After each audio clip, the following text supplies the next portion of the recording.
Okay, hello everyone. So I hope some of you or most of you have installed the Python idle as I suggested. But if you have not installed it yet, please install it. And then we'll be talking about our first chapter, which is Introduction to Computers and Programming. So let's start.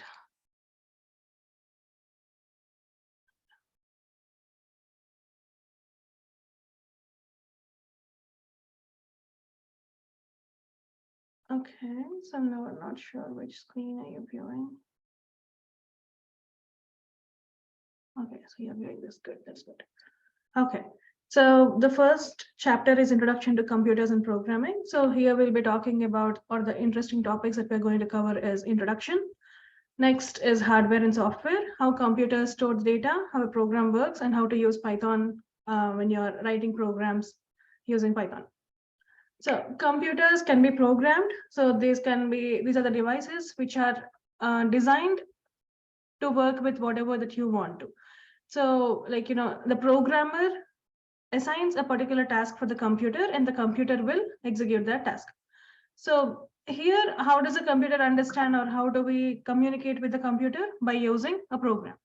So what is a program? Program is nothing but set of instructions that a computer follows to perform a particular task. This is step-by-step process. This can be a step-by-step process, or it can be like an overall task that is assigned to the computer.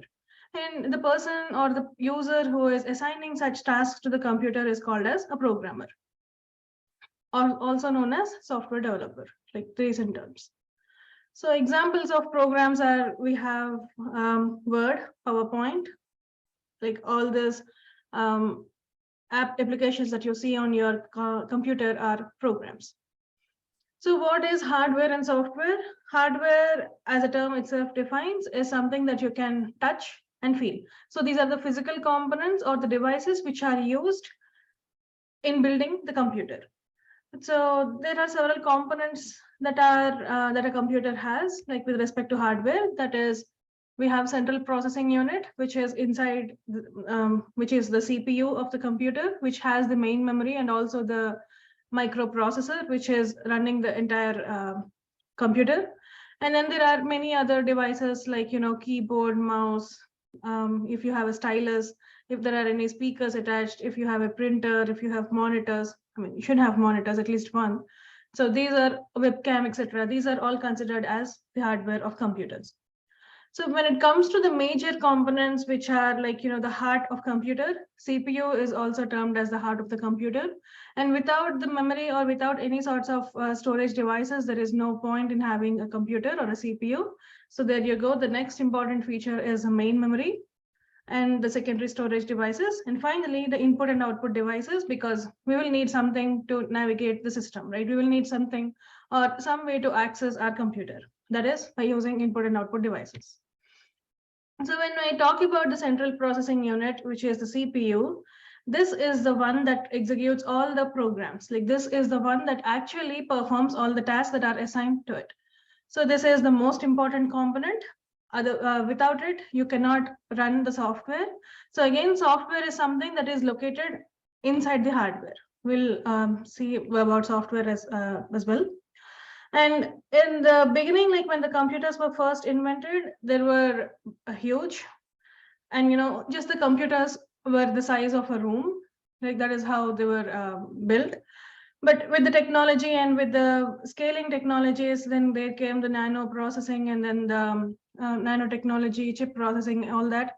So now these are not huge anymore. They are compact, small. Like you can also have like a 13-inch laptop, which is also a computer, which also has a CPU in it. So that is because all the advancements of the technology. So CPUs are small chips, also known as microprocessors. So the central processing unit comprises of a microprocessor, which can be an Intel microprocessor, or which like when you are working on a regular size desktop, or you can also have many other microcontrollers and microprocessors like Raspberry Pi when you are working on the edge computing side of it. So So when it comes to microprocessors, these are nothing but integrated circuits, which will have many more small chips integrated inside it so that it can function properly. So, and also, as I've mentioned before, memory is very important. So there comes main memory, which is basically the computer's work area. So when a computer stores a program while the program is running, and then the data is used by the program. So this is also called as random access memory. So this is this is known as temporary or volatile memory as well. So whenever you are typing a program, let's say you are opening the Word document, you are going to your Windows, like I'm a Windows person, so I always refer to Windows. But if you are on Mac or Linux, so you do know that you go to the main search area, search bar, or all the applications wherever they are, and then you select Windows. So from Windows, you are when the moment that you are opening, Word document, not Windows. So when you are opening a Microsoft Word document, let's say you are typing something, and then you are saving that information. So until you save all the information that you have written to, that data can easily be lost, right? So if you have just say there is a power cut or something, like let's say there are no inventors or there are no UPS systems as well as power backups. So let's say you lost the power and then your file is incomplete, you did not save the file, you have lost all that data. So that is because the computer stores that in the main memory, which is random access memory. So only once you save particular file to a particular location, then you can be sure that there is no data loss. Yeah. So contents are erased when the computer is off if you have not saved it. So whenever we are working with our .py files as well, please make sure that you are saving the files and then executing it. I mean, when you are working with idle, there is no way to execute the file without saving it. So you'll the prompt will automatically let you save the file first, but this is a good practice. Next, we have secondary storage devices, which can hold memories for longer periods of time. So for example, HDD, which is hard disk drive, and then you have SSDs as well, solid state drives, CDs, DVDs. We have SD cards, flash drives or pen drives, magnetic tape, cassettes. I'm not sure how many of you are familiar with floppy disks. I used them when I was in maybe third or fourth grade. So I'm not sure if you are familiar with that. Okay, next is types of secondary devices. We have disk drive, which magnetically encodes the data, and we have the solid state drive, which are faster than the hard disk drives. So there are like no physical parts, which stores the solid state memory. And then we have flash memories, optical devices, etc. Now let's really jump into input and output devices. Input device is something that collects the data from, so let's say keyboard is an input device. That is because we are typing some information using the keyboard, which is taken by the computer to process it, execute it, whatever it is. But the device that we are using to enter some information is our keyboard, which is an input device. So input device is a component that collects the data. Examples are keyboard, mouse, touchscreen, scanner, camera, could be anything. So here are some of the input devices. Next comes the output device. Output device is something that is used to display the output. So as the name suggests, it's the output. So it could be a text, image, audio, bit stream, or a video stream, or anything. So here are some of the output devices. So when we are working with computers, the best output device to give you as an example is the monitor, right? Like without monitor, there is no way for you to see or look at the contents. So monitor is a perfect example of an output device. Now that we are done with all the hardware, so for hardware, what we have CPU, memory, secondary storage devices, which is also a subcategory of memory. And then we have input and output devices. That is the first part of, or part A of a computer. Now the part B of the computer is software. So what is software? So all the operations that are being performed by the hardware is defined by the software. So software is like the brain of the computer. So it's basically controls the entire computer and its operations. There are two general categories of software, which is application software and system software. So as the name suggests, application software is something that that is specific to particular applications. Like for example, word processing, email, games, those come into the category of application software. So programs that make computer useful for everyday tasks is application software. System software is which controls the basic operations of our computer. So for example, operating systems which control the complete operations of all the hardware components is a software. Utility programs which has performed a specific task to enhance the computer operation. And then we have SDKs or SDTs, which is software development kits or tools, which are used to create and modify and test general softwares. So here is the bigger picture. We have computer hardware, system software, and application software. So the system software is subset. Yeah. And then no, application software is a subset of system software. So system software is a superset. So we have like all the assemblers, compilers, and file management tools and OS in the system software. And the application software is like a branch of system software, which is used for certain applications only. So like word processing, spreadsheets, graphics, databases, these are considered as application softwares. So how does the computer store the data? Now that we have discussed all the input and outputs and all the two types of, or the two categories of a computer, now let's say you're writing a program and that program is taken by the computer. Now how does it save it? Does the computer actually understand our language? Like could be English, it could be C, C++, Python, any high level language. The computer only understands zeros and ones, which is also called as binary language. So all the data in a computer is stored in the sequences of zeros and ones.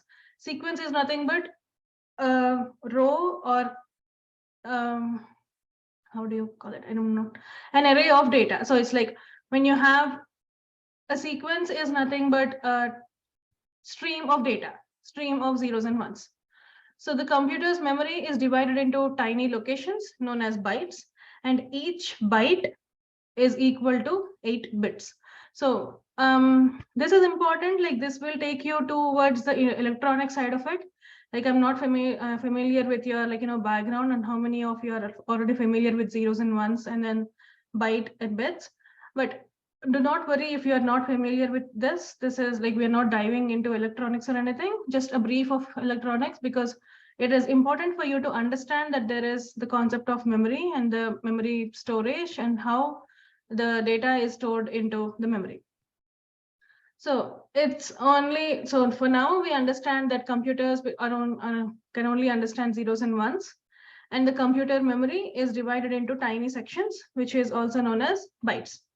So a byte is enough memory to store a letter or alphabet. So if you want to store number 5, I'm just giving you a number.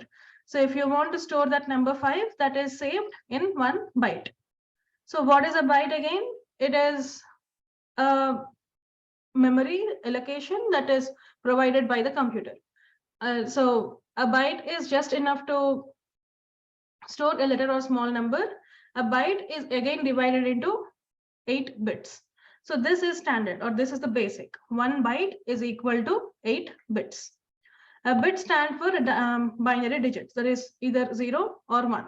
So a byte can have 8 zeros or 8 ones, or a combination of zeros and ones, but it can only have 8 zeros and ones. So a bit is another can also be termed as an electronic component that can hold positive or negative charge. So this is like an on-off pattern. So 0 is considered as off, 1 is considered as on. So it's like a switch. So when you turn it up, that is positive. So that is 1. When you're turning it down, that is off, that is negative. So that is 0. So the on and off patterns of bits in a byte represents the data stored in the byte. So here is an example. So this is off, 0, 1, on, off, 0, off, 0, 1 on, off, 0, 1 on. So when you are talking about bits and when you're trying to read the content of a byte. So this is a byte, right? Because this has 8 bits. So when you're trying to read the contents of the byte, we always start from right to left. So the sequence or the order that you are supposed to read it is like this: 10110010. It is not 01001101. No, like it makes sense in the next slides, like how why is supposed to be from right to left. I'll tell you why. So the order of your precedence is, or the way that you read the byte is 10110010.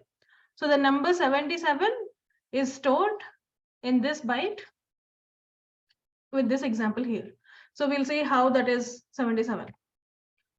So the byte can have the maximum number as 256 because it is all zeros and then all ones. All ones is 256. I'll tell you how it is. So 255 is all ones. So I wish I could write. Okay, so let's take this example. So here, if we have 10111001, right? So when you're talking in binary, the first letter or the first bit is defined with 2 power 0. As this is binary, this has the base 2. So the power will vary. First digit's positional value is 2 power 0. Second digit's value is 2 power 1. Third is 2 power 2. Next 2 power 3. Next 2 power 4. Next 2 power 5. Next 2 power 6. Next 2 power 7. Notice this, we are starting the numbers from 0, not from 1. Okay, like that is how it is supposed to be, even for buildings or anything like that. Here in the States, it is defined as floor 1 when it is in the ground floor. But usually in, like, you know, in UK and in India, we termed it as 0, like ground, which is the value is 0 because it is negative. And then comes floor 1, floor 2, floor 3. But when you take a look at this, it is 0, 1, 2, 3, 4, 5, 6, 7. So that is 8. So this starts from 0 to 7, but all the total number of numbers are 8. You need to understand this clearly because when we are talking about index as well, this is the same concept we'll be using. So we start with 0 and end with 7. That is when we have 8 numbers. Let's say we have 10 numbers. Then we start with 0 and end with 9, right? It is always -1. So how do we determine this value? So what do? We take this memory value and then multiply that with this positional value, which is 1. So you have 2 power 0 multiplied by 1. Anything power 0 is 1, right?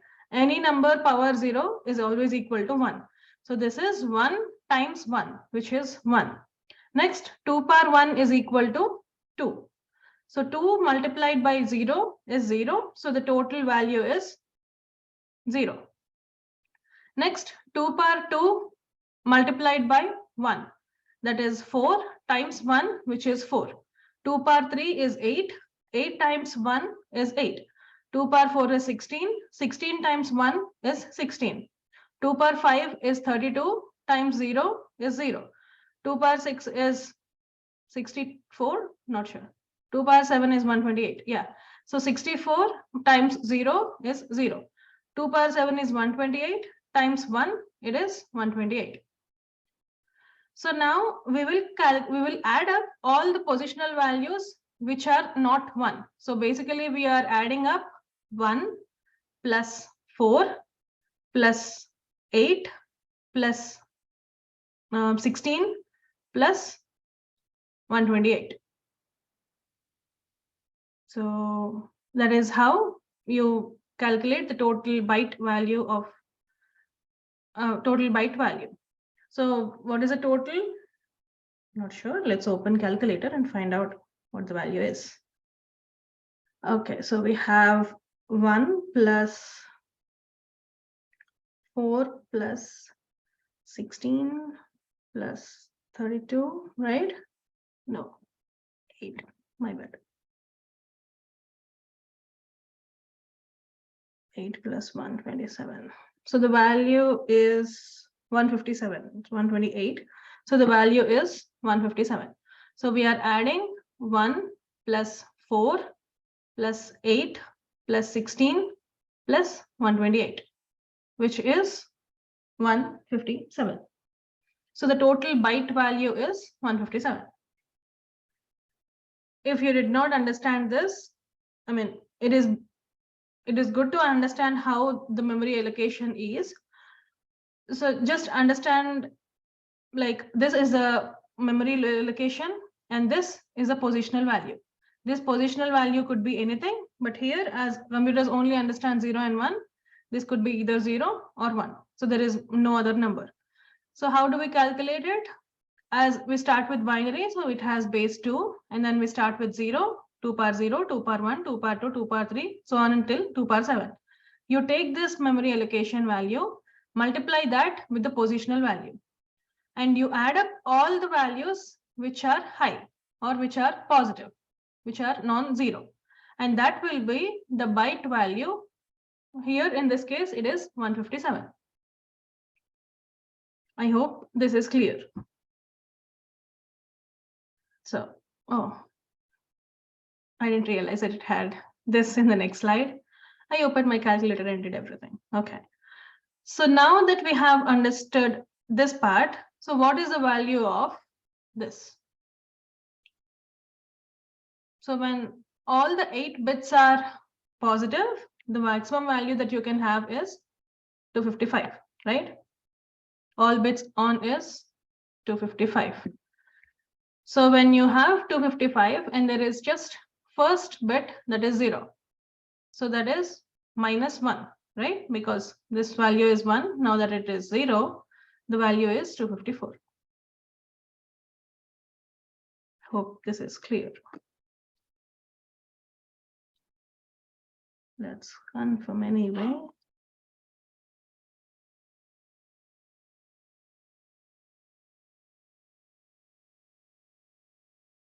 Yeah, that is correct. Okay, so what if you want to store any other number which is higher than 255? Then in that case, you just bring another bit, another byte, and then combine it together. So in this case, this is our first byte, this is our second byte. Notice the positional values, we are starting from 1 and we are increasing towards from right to left. That is the reason it is important for you to read the numbers from right to left. And also because we are starting with 2 power 0, 2 power 1, and that goes from right to left. Now, all this, the maximum value 2 bytes can have is 65535. We are having all the positional values and we are like the memory allocations, and then we are multiplying that with the positional value and we are getting this as our final position values. When you add up, the value is 65535. Hope this is clear. So that is how you store numbers. Now, what if you want to store characters or alphabets? So in that case, we can always use ASCII. So ASCII is American Standards for information interchange. So here, this has like a defined set of codes, which has like for 128 characters. And then we can always, use Unicode coding for something that is outside this 128 characters. But for this course, if you could just understand how to store characters and how the computer stores characters, that is more than enough. So according to ASCII, A is 65, B is 66, and so on. So there is a list. I think I have that list in the slide somewhere. So 65, again, how do we, like, A is defined with 65, but 65 is again converted to zeros and ones, and the bit or the byte value is this. So we have 2 power 6, right? 2 power 6 is 64 plus the first bit, that is 2 power 0. So the total is 65. So if you want B, then you can just make this 0 and make this 1. If you want C, then you have to make both of them 1, 1, that is 3. So 65 plus 3. Okay. To store negative numbers and real numbers, computers also use binary numbering and encoding scheme. So this gets complicated because I'm not sure if you are familiar with 2's complement and floating point notations. I will explain that, but this is not required for this course. So it's just for general knowledge. So 2's complement is basically defined on 1's complement. 1's complement is nothing but negating whatever the value is. So if the value is 1, when you perform a 1's complement on it, the value becomes 0, and vice versa. So the real numbers are used encoding using floating point notation. So in Python here, we have certain data types. So in this course, we will be covering the data types integers, floating point, strings, and then dictionaries, so on and so forth. Yeah, we have more as well. So integers and floating points are basically used to determine numbers. So integers are nothing but whole numbers. Whole numbers start from 0 and all the positive numbers without any decimal values. Floating point are the numbers which have decimal values. So it could be 1.25 is an example of floating point, and 1 is an example of integer. 1.00 is still an example of floating point. Only 1 without any negative, without any decimal point to it is considered as integer. So other types of data is digital data. So this also describes any device that stores data as the binary numbers. So it is comprised of pixels as digital images. So each pixel is converted into a binary number to store this image. And I'm not sure if you're familiar with this as well, but each color has its pixel value. So it's I can't remember that, but it is a mix of both alphabets and numbers. If you are building your own website or certain things, or if you are working on some art projects, then you'll be familiarized with the pixel, with the binary numbers of each colors. And then music is also composed of samples, like for the digital music, and each sample is also converted into binary numbers. So now that we have understood the storage process of numbers, characters, and some daily used stuff like music and videos and images. Now let's understand how a computer or a program works. So CPU is designed to perform simple operations on pieces of data, right? For example, reading the data, adding, subtracting, performing any mathematical operation is what a CPU does. Like if you ask it to do something like perform an addition, it will perform it for you. So it only understands the instructions written in machine language. So each brand of CPU has its own instruction set. So when you are that's where the OS also works. So Windows system has a different instruction set, Linux has a different instruction set, so on and so forth. So programs are copied from the secondary storage to RAM each time the CPU executes it.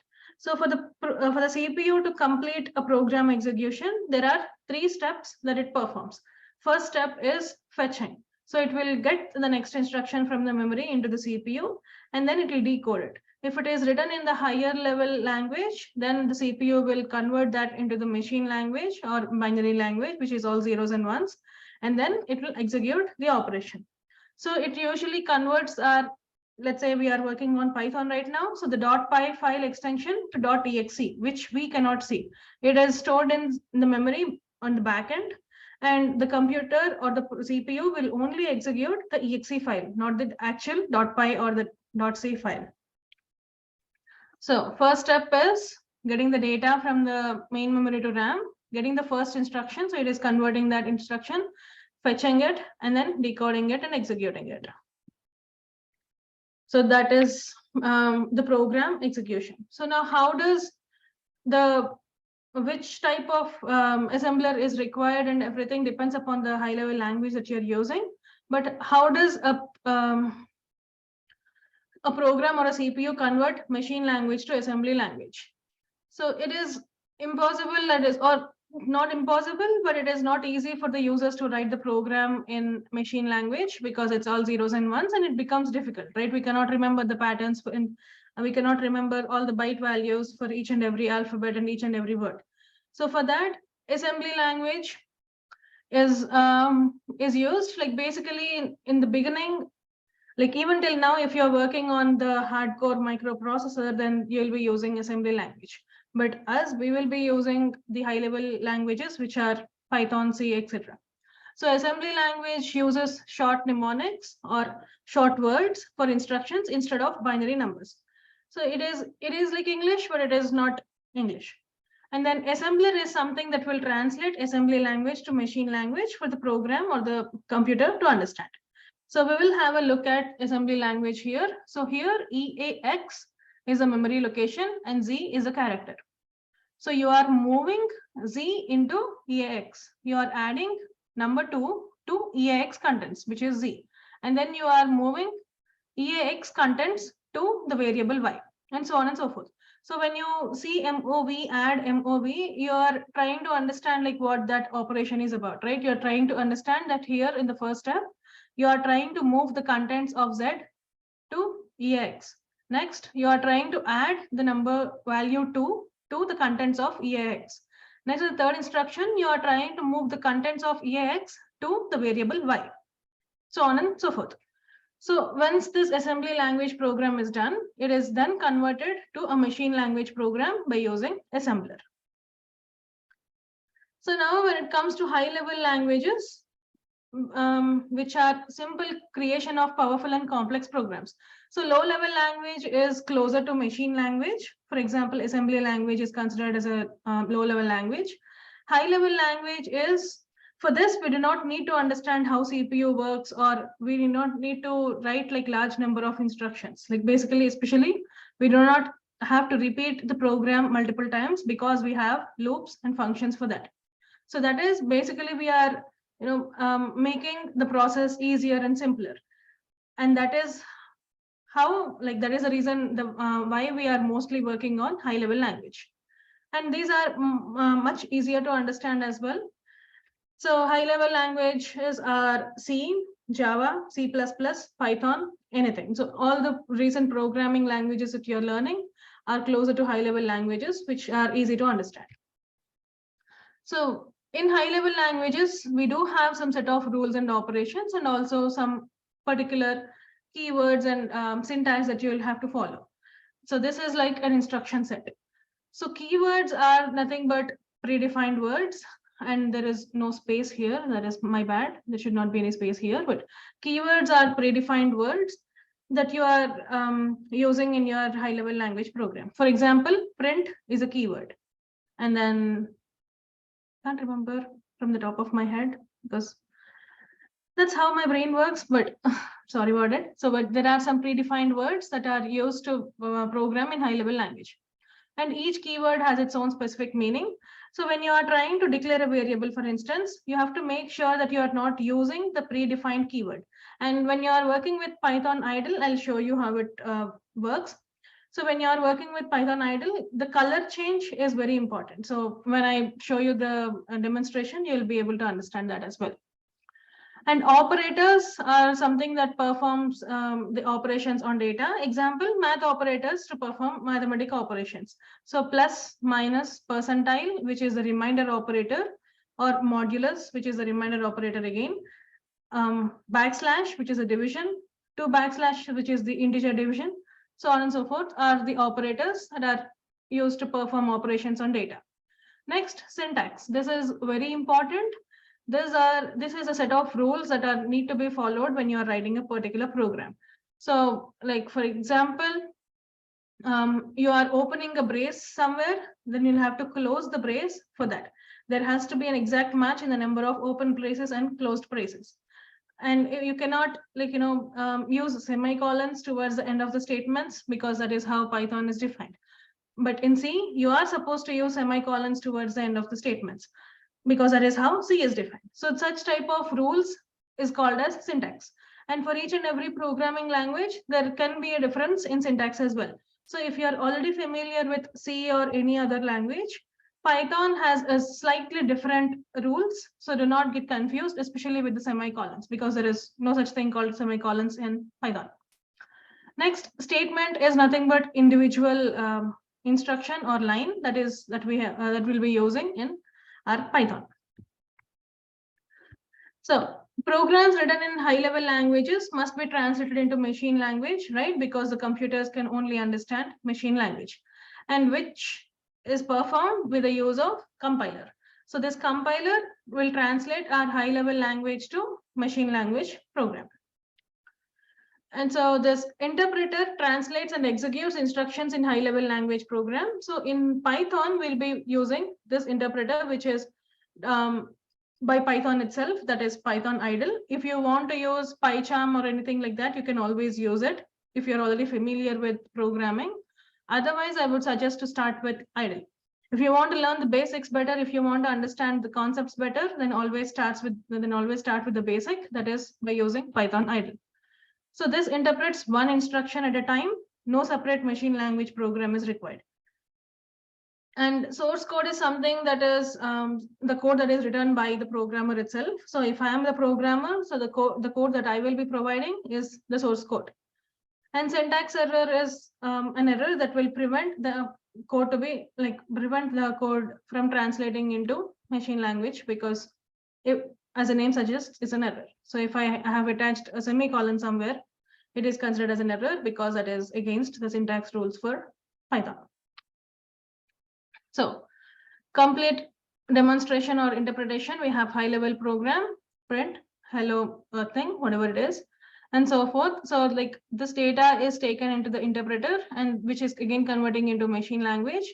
And then your the CPU is able to understand whatever that you have written. That is high-level program. So Python must be installed and configured prior to use. So from chapter 2 onwards, we'll be having the .py slides. I will be providing you with the .py files as well. And then we will be having the labs from chapter 2, right? Yeah, from chapter 2. So like I will be posting another lectures just for labs with the demonstration of everything, like how to open idle, how to perform anything. I will show you in this lecture as well, but from the next chapter, I will also work on certain problems so that you can all see and then work on the lab assignments. So Python interpreter can be used in 2 modes, which is interactive mode and script mode. I'll show you what those are. And you will see the prompt as well. I'll show you what a prompt is. Okay. So the one thing that you have to remember is if you are trying to save the code, and if you're trying to submit a code somewhere, like for example in Canvas, let's say I have assigned you with a lab assignment, and your job is to write the program, save it, and then upload that .py file. So when you're trying to do that, do not work in the interactive mode. Make sure that you are working in the script mode, because with the interactive mode, you cannot save the file. And when you are trying to save the file, you have to use the extension .py, which is short for Python. To run the file, you can always click the run option on top. Otherwise, if you want, you can always use Python file name in the script. Okay. We will be using idle, as I've mentioned before, which is integrated development program. So that is that will write, execute, and test a program. So you can just use this and do not worry about any of the backend, the CPU's operations. Okay, so it comes automatically installed when you are installing your Python, and it runs in the interactive mode. It has a built-in text editor as well. So if you have any questions with the installation of Python idle, just let me know. I did get some requests regarding the Mac and Linux. So I did provide some useful resources for Mac installations, for Python installations on Mac. So if you're having such questions, please let me know. So now, so that we have covered the chapter 1. It is just like all basics.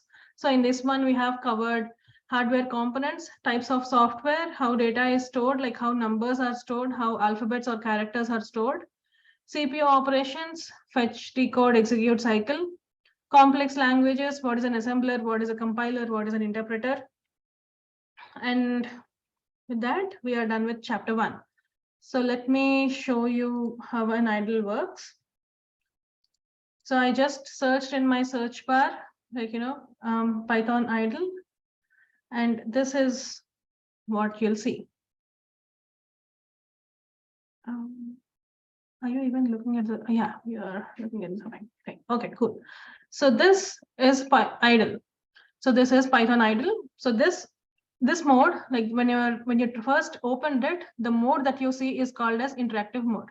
Here in this case, let's say I'm declaring a variable and I'm setting it to 5. And then I want to look at the contents of A. I do print 5. So let's say this is all the assignment, or maybe it is too small. So let's do B, which 56, and then C is equal to A plus B. Let's say this is the statement, and then I want to see the sum, that is print C. Let's say this is your program. So if you try to save this, so file and then save as, this is not the correct method. So what I'm showing you is the wrong method of saving stuff. So let's say I'm in my desktop and I just save it as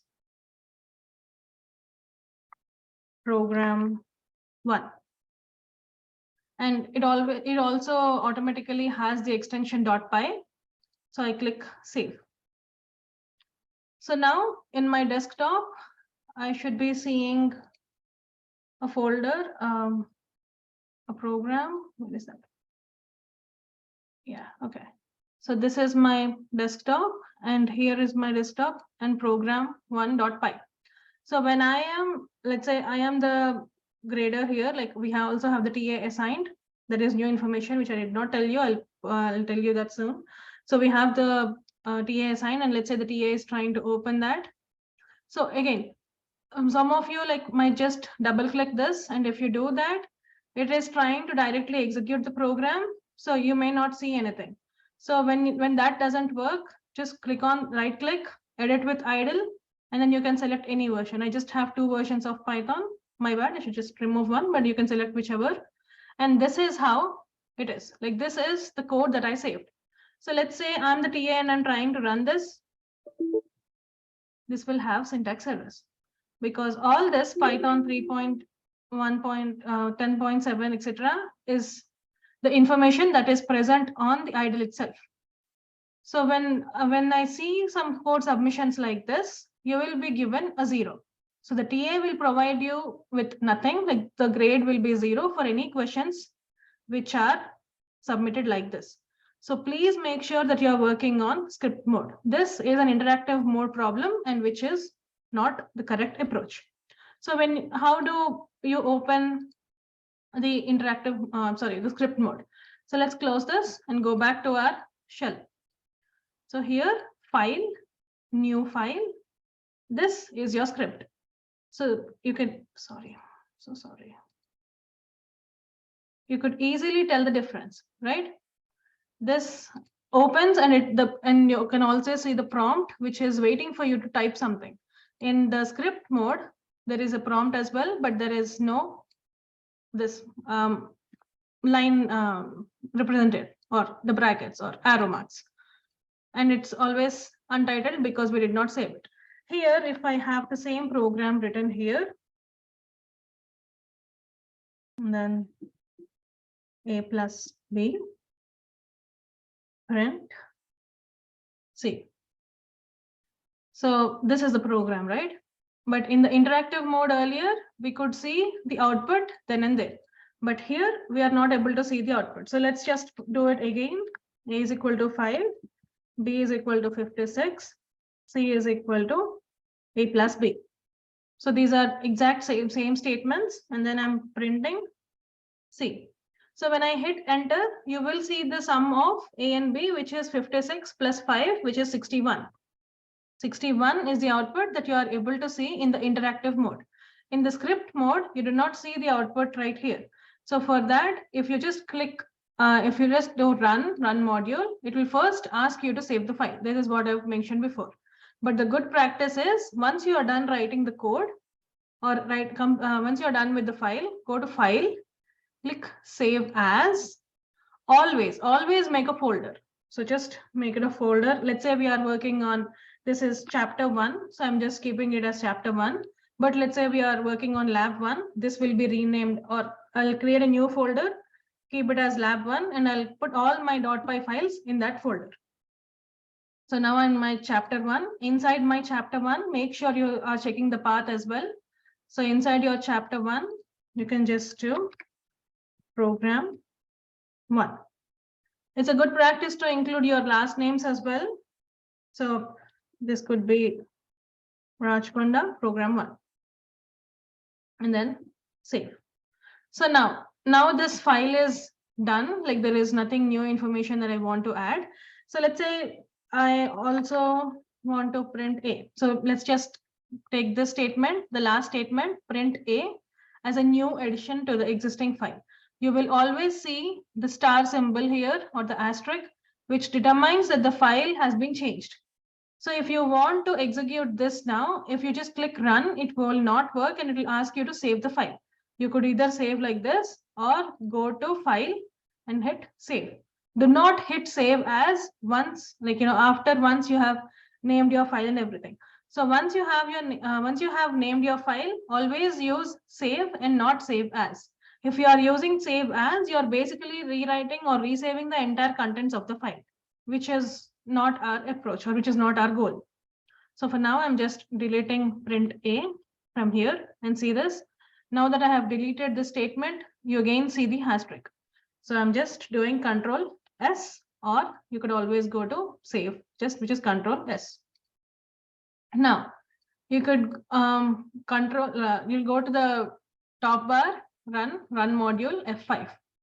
So say this. This is the output from the interactive mode. This is the output from the script mode. So this program has its output in the idle. So whenever you are submitting the file, so let's say this is the problem and this is your program 1 and you're trying to submit this in Canvas, make sure you're not submitting the script. Sorry, make sure you're not submitting the idle.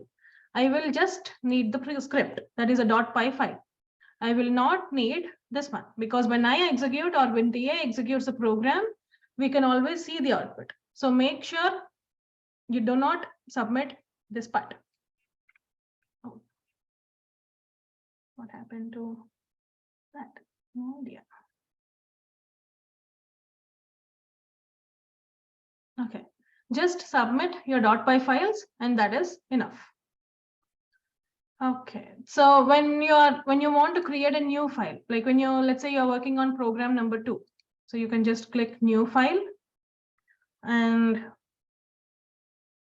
now A could be 45, B is 67, and then C is B minus A. The reason I chose B minus A and not A minus B is I do not want to see negative numbers, but it could be A minus B as well. It is up to you. Print C. So now I'm hitting Control S because it is untitled. I can always do Control S and also see this save as, and I'm just saving it as program 2. I'm not renaming the existing one, just using the same format, just changing the name, that is with 2, and then save this. So in my desktop here, I should be seeing 2 programs. So let's say this is all for your chapter 1. There are like no, this is just an example. There are no assignments based on chapter 1. So please don't get confused. Now let's say you want to submit both of the programs in Canvas. You cannot submit more than one file. So what you'll have to do is go back, go to chapter 1, right click, and then send to compressed zipped folder. So in your contents, you'll be seeing chapter 1.zip. You will be uploading this zipped folder in Canvas when you are submitting any assignments throughout this course, basically. Yeah, I was just thinking if it's yeah, but throughout the course you'll be submitting the zipped or the compressed folder. And again, once you have compressed the folder, if you are trying to execute these files, they will not work. But do not worry, when I or the TA are grading, we will take that file, decompress it, and then execute the code. So there will be no data loss or no program loss, okay? But if you are making any changes to your main program, let's say for program 1, I want to make some changes, then you'll have to go back to your chapter 1, because here are the changed files, and again compress this chapter 1 folder and then upload the recent compressed folder, not the previous compressed folder. I hope it's clear.